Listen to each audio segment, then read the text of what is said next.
तयार आहे, परंतु असला मित्र म्हणायचा आणि अशा पाठीत खंजीर खुपसायचे यापेक्षा असल्या मित्रापेक्षा दिलदार शत्रू बरा, या पद्धतीचं मला सांगायचंय. तू सांगितलं लोकसभेत कसा फॉर्म भरला का? माझ्यासारख्या सामान्य कुटुंबातल्या चळवळीत काम करणाऱ्या कार्यकर्त्यांनी फॉर्म भरू नये का? तुमचाच मोठ्या प्रस्थापित घराण्यातल्या आणि मोठ्या लोकांनी पैशावाल्या लोकांचाच अधिकार आहे का? मला अधिकार नाही का फॉर्म भरायचा? फॉर्म भरल्यानंतर तुझा फोन आला, अजून मनोजदादाचे फोन आले, फोन घेतले. मी माझ्या त्यावेळेस समाजाची भावना ओळखली. माझ्या समाजाने मला सांगितलं, मनोजदादांनी सांगितलं, आपल्याला प्रत्येक वेळी आपण ह्यांना मदत करतो, यांना प्रत्येक वेळी यांच्या गावात मराठ्याच्या उमेदवाराला बघा 4-4, 5-5 मतं असतात एक आकड्याचे, तरी आम्ही काय बोललो नाही. ह्यावेळेस मराठा समाज एक झाला, समाजाने एक उमेदवार ठरवला, केलं त्याला मदत. त्याच्यामुळे त्याचा राग धरून जर तुझा तो आका मला संपवणार असेल आणि हे तुला माहीत झाल्यानंतर तू माझ्या काहीच बोलला नसशील, लोकांना त्यालाही समज दिली नसशील, तर तुझा त्यात सहभाग आहे की काय, किंवा तुलाच ते माझ्याबद्दल राग आहे की काय आणि म्हणून ते डुकरासारखं ओढून नेतो असं वक्तव्य केलंय काय असं मला वाटायला लागलंय. आणि तुझ्याच त्या माणसाने ते सांगितलंय मला. तू सांगितलं त्या सभेचा आदल्या दिवशी फोन आला, ठीक आहे, त्याचा अर्ध सत्य सांगून तिथंही संभ्रम निर्माण करायचा प्रयत्न केला. तुझे 4-5 लोक तिथं आले, माझ्याकडे आले, त्यांनी सांगितलं बीड जिल्ह्यातलं वातावरण खराब होतंय, मराठा ओबीसी वाद लागतोय, ठीक आहे, ते जीआरला विरोध करायला आलते म्हणून मी त्या सभेला विरोध करत होतो, परंतु काही घडामोडी घडल्या, कोर्टातला निर्णय आम्हाला वेळेत आला नाही, राज्यपालांकडला आला नाही, म्हणून आम्ही तिथं माघार घ्यायचं ठरवलं.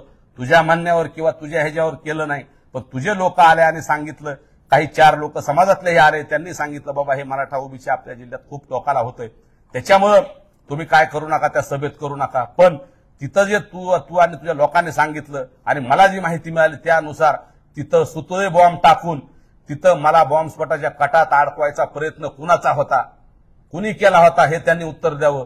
तिथं भुजबळ सुद्धा बोललेत की सुतळे बॉम्ब घेऊन येणार आहेत लोक, म्हणजे तुम्हीच तुमच्याच जवळचे लोक तिथं जाणार, सुतळे बॉम्ब टाकणार आणि मला त्यात अडकवायचं, असा प्रयत्न कुणी केला या सुद्धा या मित्र म्हणणाऱ्याने उत्तर द्यावं. मी फोन केला, पण कधी केला ते लोक सगळे म्हणत होते आमच्या फोनवरून 1 मिनिट बोला, ते येणार आहेत, ओबीसीचा ना आमचा वाद नको आपल्याला जिल्ह्यात, तुमच्याही सभा आहेत आमच्याही सभा आहेत, तुम्ही जर आज तिथं गोंधळ केला तर आमच्या लोक तुमच्या सभेत गोंधळ करतील आणि हा वाद कुठंतरी थांबला पाहिजे असं प्रतिष्ठित 4 लोक म्हणल्यामुळं ते फोन लावत होते. त्याच्यापेक्षा मी फोन लावला माझ्या फोनवरून, कारण त्याच्या फोनवरून रेकॉर्डिंग करण्यापेक्षा म्हणलं माझ्या फोनमध्ये रेकॉर्डिंग झाली बरी. मी फोन लावला, पण मी काय त्याला तुझ्यामुळे माघार घेतोय किंवा असलं काही सांगितलेलं नाही. पण मग तिथंही संभ्रम करायचा. मी फक्त मनोजदादाची त्यावेळची भूमिका, मराठा समाजाची भूमिका आणि कोर्टातले निर्णय वेळेवर झाले नाही त्या गोष्टीमुळे आम्ही तिथं माघार घेतली. पण त्याचंही तू भांडवल केलंस.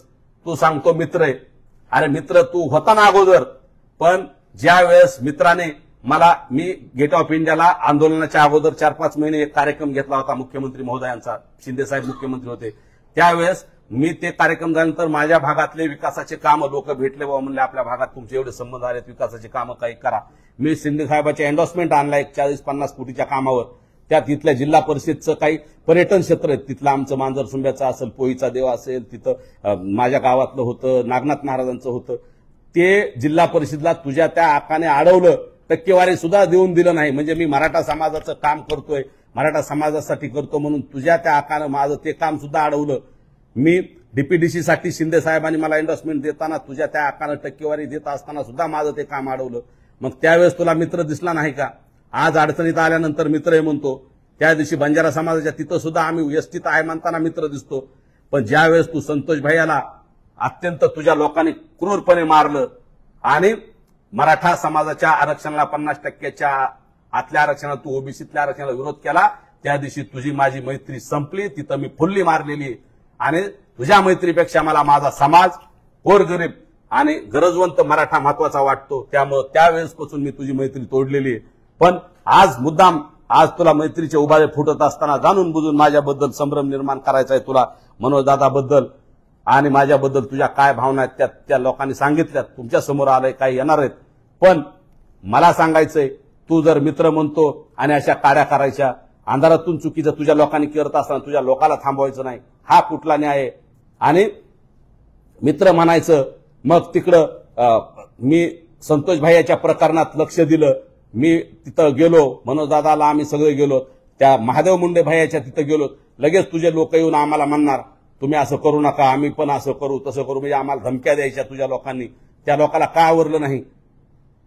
संपादताईच्या प्रकरणात आम्ही लक्ष दिलं, तिथं सुद्धा तू अशा पद्धतीने करायचं. मग ह्या असला मित्र काय कामाचा, जो आपल्या या संतोष भैयाच्या घरी गेला असताना तर तुला मी मित्र म्हणलं असतं, त्या लेकराचे आसू पुसले असते ना तर तुला मित्र म्हणलं असतं. त्या महादेव भैया तुझ्या घराच्या जवळच आहे 400-500 मीटरवर, त्याच्या लेकराचे जर हाल बघितले ना, त्याच्या लेकराची अवस्था बघून त्यांचे डोळे पुसले असते ना, त्यांना न्याय दिला असताना तुला मित्र म्हटलं असतं.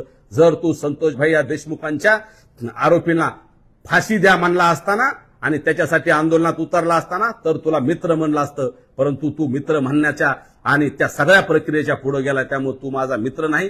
कृपा करून मला मित्र म्हणून माझ्या समाजात बदनाम करून माझ्या आणि समाजात अंतर निर्माण करू नको. माझ्याकडे भरपूर आहे. सगळ्यात अगोदर जिल्ह्यात मला सगळ्या लोकांनी आणून दिले, पण मला कुणाच्या वैयक्तिक आयुष्यात जायचं नाही. अतिशय वैयक्तिक घाणेरड्या क्लिप माझ्याकडे सुद्धा गेल्या 7-8 वर्षापासून 4-5 वर्षापासून मला लोकांनी दिल्यात. त्या लोकांची नावं सुद्धा घ्यायची नाही. फक्त बाळा बांगरला विचार, तू माझ्यासाठी वाट बघत होता का? मी तुझ्यासाठी एकमेव भेट 10-15 मिनिटाची तिथं मी घेतली तुझ्यासोबत. ते बी बाळा बांगरने अचानक सांगितलं. मी त्याला ज्या दिवाळीच्या काहीतरी पिरियड होता फराळासाठी बोलवलं आणि हा तिथून चालला होता. ह्याचा फोन आला त्याच्या आकाचा त्या खालच्याचा, आणि त्यांनी फोन केला. हे बसलो तर आम्ही म्हणल्या होत्या, लगेच गाड्या वळवल्या आणि काय पुढं केलं आणि काय हे केलं. आपल्याला मराठा ओबीसी असं करायचं काय बोलला, आणि इकडे 50% आतल्या विरोध करतो. आणि ही जी दुटप्पी भूमिका आहे ना, ती अतिशय चुकीची आहे. माझ्याबद्दल संभ्रम निर्माण करू नको. जर माझ्या तू रेकॉर्ड देतोय ना त्या तिथल्या कॉलचं, त्या भुजबळाच्या सभेच्या अगोदरचं, माझ्याकडे बिल रेकॉर्ड आहेत ना. प्रत्येक वेळी तू फोन करून 2-4 वेळेस त्याच्यानंतर पण तू फोन केला, मी उचलत नव्हतो. पण इतके फोन आले तुझे की त्यावेळेस उचलावं लागलं. आणि मनोज दादाला सांगा बाबा हे मराठा ओबीसी थांबवा, माझं त्यांच्याबद्दल काही नाही, तू काय बोलला ते माझ्याकडे बी रेकॉर्डिंग आहेत. तू काढ, तुझी ज्यावेळेस रेकॉर्डिंग येईल त्यावेळेस माझी चांगले आले मी चांगले काढेन, तू वाईट टाकले वाईट काढेन. मी सुद्धा सगळ्या दृष्टीने तयार आहे. माझं तुझं भांडण नव्हतं, वैचारिक भांडण होतं आपलं, परंतु तू आमच्या खुनापर्यंत गेला, मनोज दादाच्या माझ्या खुनापर्यंत गेला, तुझे लोक गेले. आणि त्याला जर तू ते पाठीशी घालत असतील, त्या गोष्टीचा निषेध करणार नसतील, तर तुझं ना आमचं काही संबंध नाही. इथून पुढं तू तुझ्या पद्धतीने कर, आम्ही आमच्या पद्धतीने करू. वैचारिक लढा असला पाहिजे, परंतु आमच्या जीवावर कोणी उठणार असेल तर मग आम्ही सुद्धा जशाल तसं उत्तर द्यायला तयार आहेत.